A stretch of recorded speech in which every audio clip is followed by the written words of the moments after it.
अभी बजट सत्र शुरू हुआ जब संसद का, तो महामहिम राष्ट्रपति द्रौपदी मुर्मू के भाषण के बाद सोनिया गांधी प्रतिक्रिया दे रही थी और उन्होंने राष्ट्रपति को बेचारी कहा। कांग्रेस के नेता सोनिया गांधी, राहुल गांधी सहित अभी तक देश की राष्ट्रपति से मिलने नहीं गए। इससे पहले जब रामनाथ कोविंद बने थे तब भी काफ़ी समय बाद सोनिया गांधी उनसे मिलने गई थी।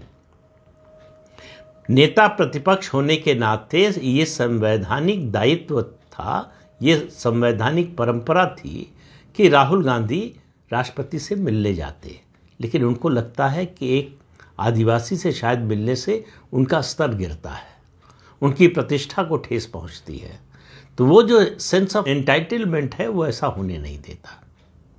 अब आप कहेंगे इतनी सारी बातें, ये तो पुरानी बातें हो गई, आज का संदर्भ क्या है, आज ये मुद्दा क्यों उठा रहे हैं?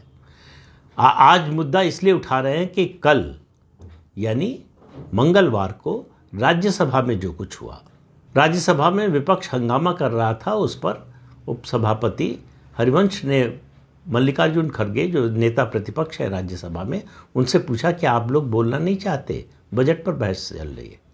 उन्होंने कहा हम बहुत तैयारी करके आए हैं, बोलना भी चाहते हैं और आपको ठोकेंगे भी।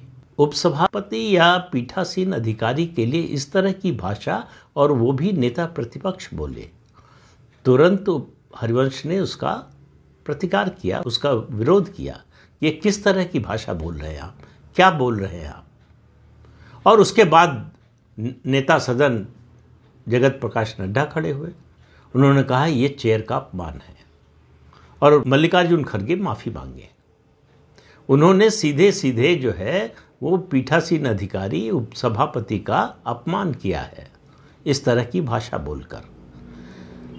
जब लगा मल्लिकार्जुन खड़गे को कि घिर गए हैं, तो उन्होंने मुद्दे को मोड़ने की कोशिश की। तमिलनाडु की सरकार के बारे में जो शिक्षा मंत्री धर्मेंद्र प्रधान ने कहा था लोकसभा में, उसको मुद्दा बनाने की कोशिश की, उधर मोड़ने की कोशिश की, लेकिन सफल नहीं हुए। आखिर में कहा कि अगर किसी को मेरी बात से ठेस पहुंची है तो मैं उसके लिए खेद व्यक्त करता हूं, लेकिन सरकार से माफ़ी नहीं मांगूंगा। और मैंने ये सरकार के लिए कहा था, बिल्कुल साफ साफ वीडियो है, स्पष्ट है, सदन की कार्यवाही का हिस्सा है। आप किसके लिए बोल रहे थे इसमें कोई कहीं से शक की कोई गुंजाइश ही नहीं है। तो सवाल यह है कि मल्लिकार्जुन खड़गे 80 साल के ऊपर के हैं, विधानसभा में रह चुके हैं, विधानसभा में राज्य में मंत्री रह चुके हैं,